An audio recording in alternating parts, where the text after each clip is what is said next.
In this video, I'll walk you through the full edit of this bird photograph, but more importantly, show you the editing workflow I use to produce maximum sharpness. Let's jump in. I've got this image here of a jackal buzzard. I've got this image in Lightroom, but the first part of my editing workflow is to run this raw file through DxO Pure Raw 6. So I'm just going to open this image into DxO Pure Raw 6, and what that's going to do is it's going to demosaic the file, it's going to sharpen the file and remove all of the noise. Now this isn't a very noisy image. The ISO was only at ISO 640, but every image benefits from noise reduction, and I'll show you the reason why in a little bit. So here we've got the image up in DxO Pure Raw 6. I'm just going to zoom in here, and I'm going to use Deep Prime XD3. Now I run personally every image I edit through DxO Pure Raw 6 because it gives me the best raw file to start with. I love the results DxO produces. It's nice and clean, and the image is nicely sharpened because of the DxO lens sharpness optimization here, which I'll talk about shortly.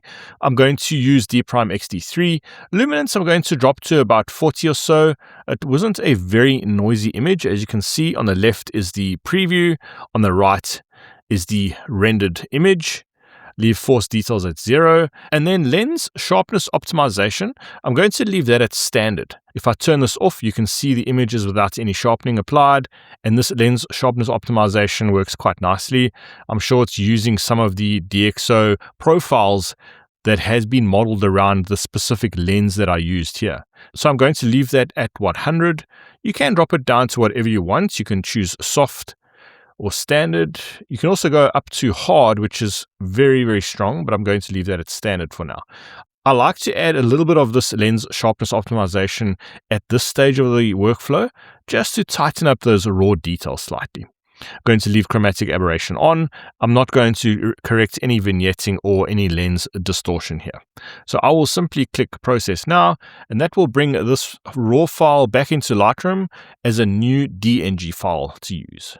If you're interested in DxO Pure Raw 6, I've got a discount code on screen that you can use to save 15% off a new purchase. You can simply find the link in the description and get instant access to DxO. So we've got the image opened up into Lightroom here. I'm going to do a basic edit on this file. What I want to try and do is separate the colors from the bird against that background. The colors are very similar, so I'm going to cool down the background and just keep the bird nice and bright here. My profile is Adobe Standard. I'm going to just drop my exposure down a little bit here just to keep those very bright highlights in check there, especially on the top of the head here. Going to open up some of the blacks just to soften the contrast in the dark areas of this image. I'm going to add some whites, holding down Alt. I don't want to clip any whites, but I want to make the whites as bright as I can. So you can see a plus 13 value there is what I used. I might add a little bit of shadows here.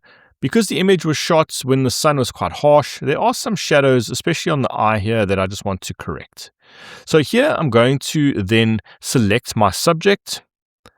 I'm going to choose select objects. I'm going to run the object selection over here.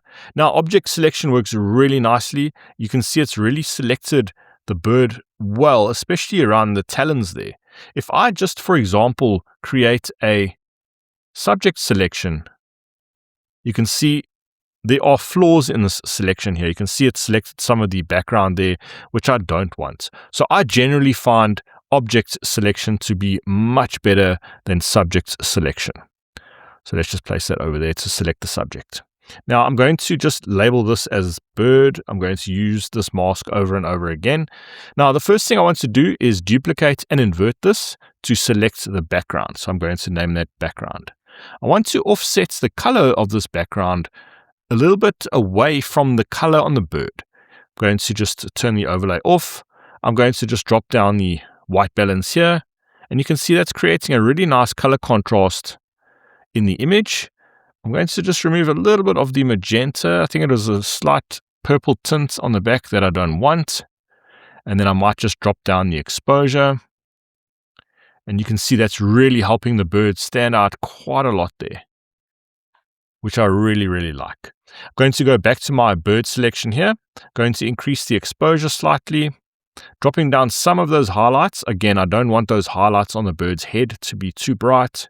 And then I might add some negative blacks here just to bring in a little bit of contrast, which I think works well to help that bird stand out a little bit more. Now, to further enhance the sharpness on this bird, I'm going to add some clarity. Not a lot, just about 15 or so, and texture at about 10.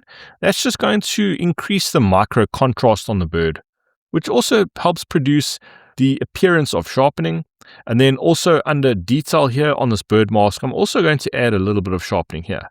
All right, let's zoom out there. Now, going back to the background, I want to add a vignette to this image, but I don't want to add a vignette to the very top because that's where the light is coming from. So what I'm going to do is I'm going to duplicate my background layer. Just going to reset that because I don't want to apply that same effect. I'm going to intersect this with a linear gradient. I'm basically just going to darken the bottom like that, and then simply just drop down exposure, and that's really going to help bring out the clarity in that bird, further emphasizing the sharpness of the subject here, especially in those talons there. That very dark and bright contrast works really nicely. I want to add some more contrast to the bird's wings, especially this very bright area here. Although it's in shadow, I want to just increase the whites just in that area. So to do that, I'm going to duplicate my bird mask. I'm going to reset that. I'm going to intersect this with a brush. Just going to paint very vaguely over this white area. Now, when you are using masks, I always advise just take a minute or two just to inspect your mask close up. You don't want there to be anything wrong with the mask. So simply going to just raise the whites there. You can see just by adding the whites, just adds a little bit more contrast to the bird, like that. Now I want to just add a radial gradient to the top of the head here, just to darken that down slightly. I want to bring more emphasis towards the bird's face. And although that bird's face is in shadow, we are going to increase the exposure slightly using a radial gradient. Actually, let's just duplicate this bird mask again. I'm going to reset that. I'm going to intersect this with a radial gradient. I just want to place it over the bird's eye there. I'm going to increase the exposure just in that area. Like that. Just going to eliminate some of that harsh shadow like so. That is the before and that is the after. I think I might then add some more clarity overall on this image. Just to help give it a bit more definition. I'll just add a little bit more shadows to the bird. I do like the color contrast. I think I want to just warm up just the bird very slightly. So I'm going to my original bird mask here. Go to color. Warm that up a little bit. And then offset that with some color grading. Now this will add blue into the background, so I will just really focus on the color on the bird to start with. If there is too much blue in the background, I might just remove some of that white balance on the background, just cool it down a bit. But I think this will work nicely. It's very subtle, just adding a little bit of blue in the image. That is the effect off. And that is now the effect on. Okay, so I'm pretty happy with this. I think I just want to add one more effect to the background. I'm going to increase the light coming from the very top of the image. And I'm going to further darken the bottom with that linear gradient we created. A little bit there. And then I'm going to duplicate my background again. So I'll go to my background layer. I'm going to duplicate background. Just going to reset that. And I'm then going to intersect that with a radial gradient just on the top here, like that. A nice big, soft, feathered radial gradient. I think that works pretty well. I'm going to just increase the exposure and maybe some of the blacks just to create that light coming from the top.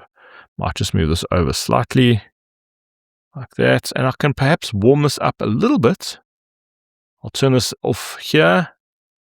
And on, back off, and back on. You can see that is just matching the light in the scene a little bit better there. Now, the most important part of sharpening your image happens in Lightroom, and I'm going to show you the step after that also helps just tighten up a lot of those details. I can actually see I've made a mistake. If you look at the talons here, there's a part of the sky that hasn't been selected throughout the edit. So there's an error I've already picked up. Also, you can see on the top of the head here, there's also an error there. So just make sure to check your masks before you do anything. Otherwise, you are going to suffer with an error that is very difficult to fix like I have here. But I'm just going to overlook that for now. Looking at the sharpening, I'm going to zoom into 100%. Going to add my sharpening here in Lightroom. Probably around about 70 or so. I'm not looking for absolute sharpness yet. I'm going to show you the next step in achieving the full resolution sharpness. Going to just increase the masking here. Now you can see a masking value of, I'm going down all the way to about 15 here. If I didn't denoise this image, the masking now at 15 would show some of that noise. But because we have removed that noise, I can get away with a low masking value.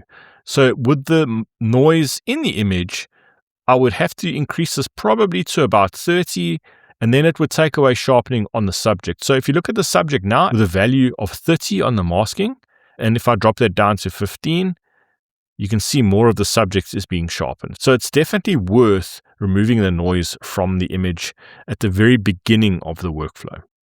I'm just going to add a detail there of about 5 or so. So this is what the image looked like after DxO Pure Raw 6. This is where we are now after Lightroom. And now the next step in this workflow is to take this image into Photoshop. So I'm just going to edit this in Photoshop, and it will send this image into Photoshop as a TIFF file. And what I'm going to do is apply a custom sharpening effect to the full resolution of this image here. Now, one of the benefits of this is the action actually creates a mask of the subject. So I'm simply just going to run the action, high resolution sharpening. That's going to run the sharpening using Highpass.